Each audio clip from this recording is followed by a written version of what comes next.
E nós vamos ouvir o Evangelho pregado. Nossa série Proclamando o Evangelho de Cristo, nesse mês de setembro, tem como objetivo claramente expor mais claro do que aquilo que normalmente fazemos, a proclamação do Evangelho. Temos pedido para os irmãos trazerem visitantes não crentes de maneira proposital, e você deve fazer esse convite. Olha, eu quero que você venha à minha igreja, porque você vai ouvir do Evangelho. E o presbítero Renato estará nos auxiliando, será o pregador nessa manhã. Atentemos à voz do nosso Deus. Bom dia, irmãos.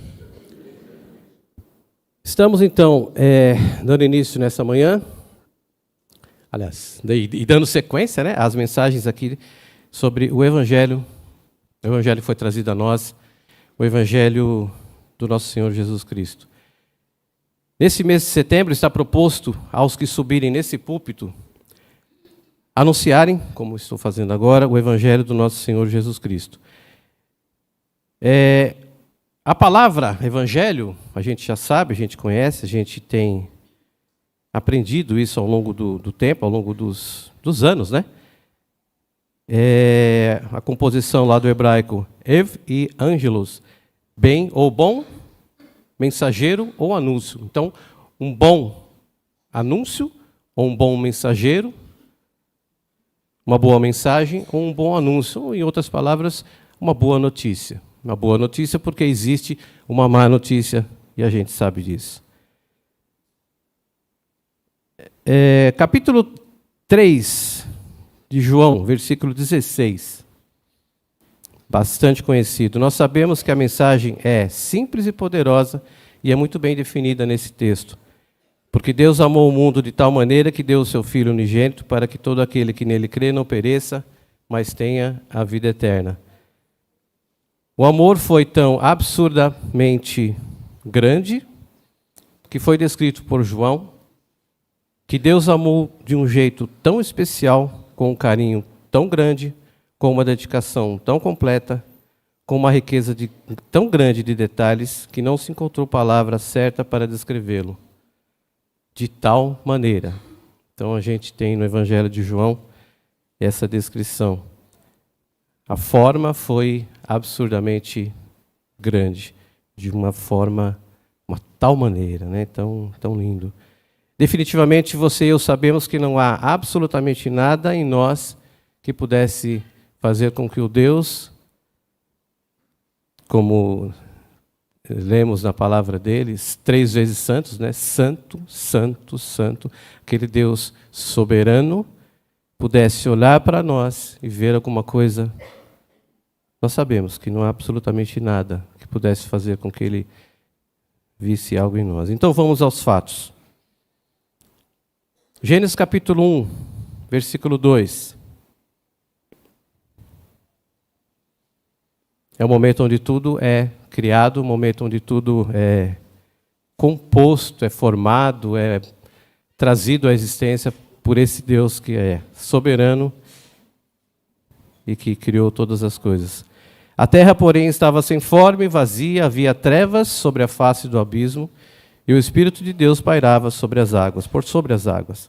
Nada havia sido feito, o Espírito apenas do nosso Senhor, do Senhor Deus, pairava, já começando a dar início a todas as coisas como nós hoje em dia conhecemos, o mundo sendo criado. Aquele foi o momento. Aqui tudo tomou forma física. O mundo e tudo que nele há, como conhecemos, e por fim o homem, foi feito alma vivente e recebeu o fôlego de vida soprado nos seus pulmões, nas suas narinas. Um pouquinho de barro foi pego, foi transformado, passou a ser alma vivente, recebeu o fôlego de vida, o fôlego de Deus. Alma vivente. Lembrando que a alma não é eterna. Eterno somente Deus. A partir de criada, ou a partir de soprada, né, dentro de um corpo, ou o chamado fôlego de Deus, ela passa a existir, e aí sim se torna imortal. E aí que está o grande problema. A urgência, Evangelho. Aí está o grande problema. Ela perecerá eternamente se não crer que Jesus, o Filho de Deus, morreu para pagar os pecados. Então hoje eu falo a uma igreja que aqui está, e também a gente tem a oportunidade hoje de falar, por que não dizer ao mundo, né? Através da internet. Então, a mensagem está sendo pregada hoje novamente desse púlpito, dessa igreja, Deus querendo falar comigo e contigo. A alma, que é imortal, a partir do momento que foi criada, perecerá eternamente, se não crer que Jesus morreu para pagar os pecados cometidos pelo ser humano. É algo muito sério. Qual foi a ordem? A Gênesis 2, 16 e 17, a ordem foi dada. E o Senhor Deus lhe deu esta ordem: de toda árvore do jardim comerás livremente, mas da árvore do conhecimento do bem e do mal, dela não comerás, porque no dia em que dela comeres, certamente morrerás. Então existiu uma ordem. Então Deus criando, trazendo à existência todas as coisas, houve uma ordem. E essa ordem foi muito, muito clara. E o finalzinho do versículo 17 diz: certamente morrerás. Então, certamente, e Deus não estava brincando. Ele realmente executaria isso. Certamente morrerás. Jamais Deus poderá ser acusado de ter criado um robô. Alguém que tivesse escolha, ou que também não tive oportunidade. Não, jamais Deus vai poder ser acusado por isso. Ele deu oportunidade ao homem de escolher entre a vida e a morte, e o homem escolheu errar, desprezar, porque na verdade não deu importância, e escolheu pecar. Então esse é o pecado, esse é o que destruiu. A desobediência, Gênesis capítulo 3, versículo 6. Vendo a mulher que a árvore era boa para se comer, agradável aos olhos e árvore desejável para dar entendimento, tomou-lhe do fruto e comeu-lhe também, e deu também ao seu marido, e ele comeu. O pecado, ele tem aquele poder, que a gente infelizmente presencia, infelizmente ainda hoje, mesmo depois de convertidos, mesmo depois de termos a nossa vida com o Senhor, nós sabemos que o agradável aos olhos nos persegue, o desejo por provar aquilo que não é correto nos persegue. A gente continua com aquela vontade de tomar posse daquilo que não é nosso, a gente sabe muito bem disso. Então, foi o que foi falado a Eva e ela sucumbiu.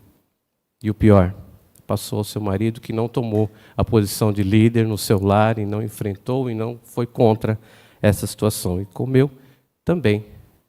Fez parte dessa tristeza. Aqui se concretiza a maior de todas as ofensas e, por consequência, a maior de todas as desgraças são derramadas sobre aquele homem que ousou afrontar o seu Criador.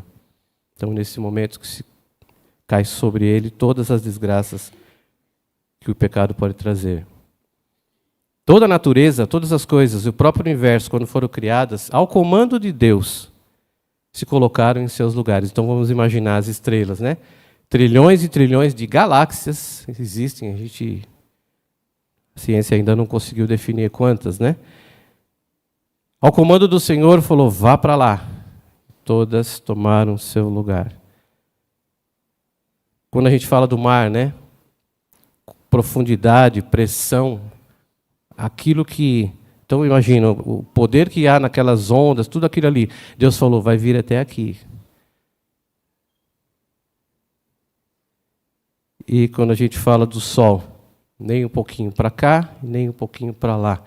Um pouquinho para cá, torrava tudo. Um pouquinho para lá, congela tudo. É exatamente no ponto certo. Então, quando todos eles foram criados, o que eles disseram ao Senhor? Sim, Senhor, vamos para lá. Sim, Senhor, faremos isso. Sim, Senhor, esse é o meu limite. Eu não posso fazer nem além, nem aquém do que o Senhor está falando. O sol falou: é aqui que eu tenho que ficar. E aqui eu estou fazendo cumprindo o meu objetivo. Mas a coroa da criação disse não. Eu e você dissemos não. Eu e você, por vezes, continuamos dizendo não, Senhor. O que isso fala ao meu coração? O que isso fala ao teu coração? E o que isso fala para as pessoas que estão ouvindo, para aqueles que estão tendo acesso à mensagem do Evangelho, não só hoje, como o pastor falou, aqui nesse púlpito, pela graça de Deus, sempre houve fidelidade à palavra, então sempre houve a mensagem do Evangelho pregada. Então você faz parte de um contexto, no meu caso, bastante tempo, e sempre foi trazido por Deus a mensagem da salvação. O que eu e você estamos fazendo com essa mensagem é a pergunta. A consequência, Romanos 6, 23. Porque o salário do pecado é a morte, mas o dom gratuito de Deus é a vida eterna em Cristo Jesus, o nosso Senhor. O salário do pecado é a morte. Gênesis 2,17 diz, certamente morrerás. Durante o mês inteiro nós saímos de nossas casas, enfrentamos dificuldades com transportes, perigos nas ruas, situações adversas até mesmo no próprio ambiente de trabalho, jornadas às vezes longas e difíceis, para que consigamos no final do mês o quê? O pagamento, o salário, para o nosso sustento. E quando o empregador, quando aquele que te contratou, te devolve aquilo que é o seu salário, ele faz isso por quê? Porque ele está te fazendo um favor? Ou é porque é um direito teu, direito meu, quando a gente trabalha? Então, o salário é tido como um direito. Então, eu tenho, trazendo para o contexto, interessante pensar que temos o direito conquistado em Gênesis 2,17, o direito de morrer. E de receber o salário prometido, como acabamos de ler em 6,23, o direito de morrer. Nós conquistamos isso. E Deus, na sua misericórdia, como falamos lá em João 3,16, amou de tal forma que não deixou isso acontecer. Então essa é a mensagem. O Evangelho é essa, a boa notícia. Você estragou tudo em Adão. Eu estraguei tudo em Adão. Mas Deus, na sua bondade e misericórdia, veio até nós. Soberanamente. Soberanamente. Ele não deixou. Nós temos o direito de sermos, veja bem, nós temos o direito de sermos lançados no lago de fogo e enxofre, onde há prantos e ranger de dentes, conforme diz as Escrituras. Eu tenho o direito de ir para lá. Mas Deus, na sua bondade e na sua misericórdia, não deixou. E enviou o seu Filho. Deus é soberano. Em Ezequiel 18:4, diz assim, eis que todas as almas são minhas. Lembra do fôlego? É Ele que sopra o fôlego. É Ele que dá de si mesmo para nós. As almas são minhas, diz o Senhor. Como a alma do Pai, também a alma do Filho é minha. A alma que pecar, essa morrerá.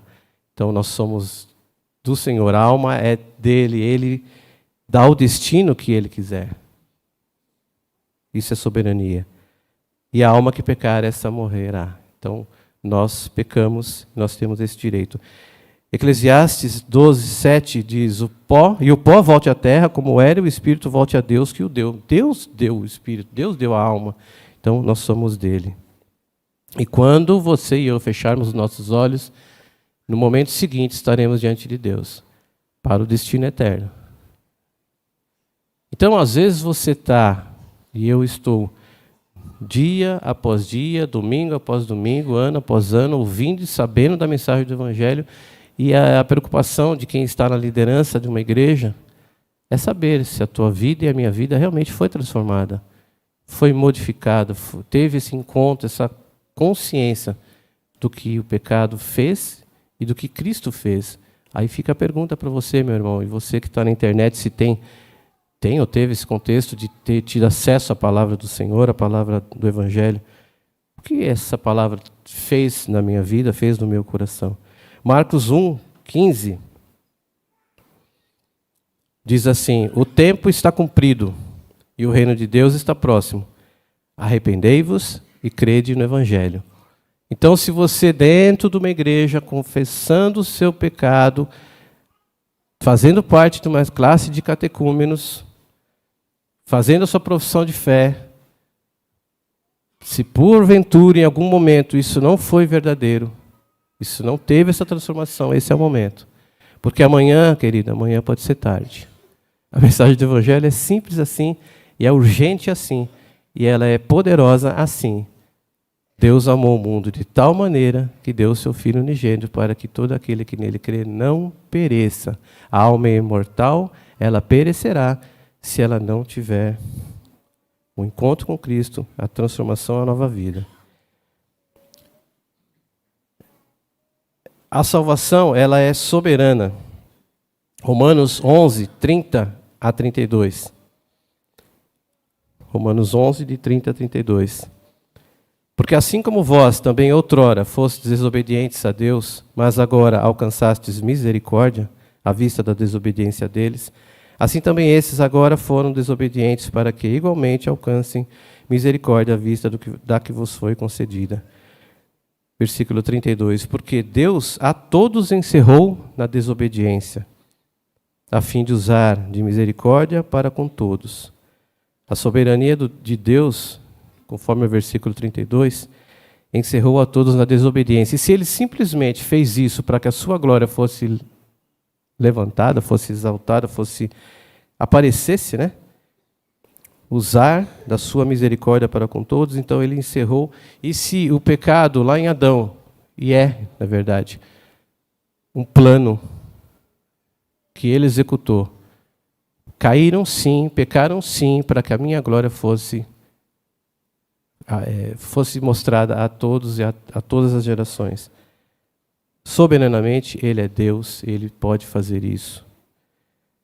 Romanos 9,15 diz assim: terei misericórdia de quem me aprover ter misericórdia e compadecer-me-ei de quem me aprover ter compaixão. Você, lendo esse texto, o que você entende no teu coração? Eu fui salvo por isso? Essa é a misericórdia que encontrou o meu coração?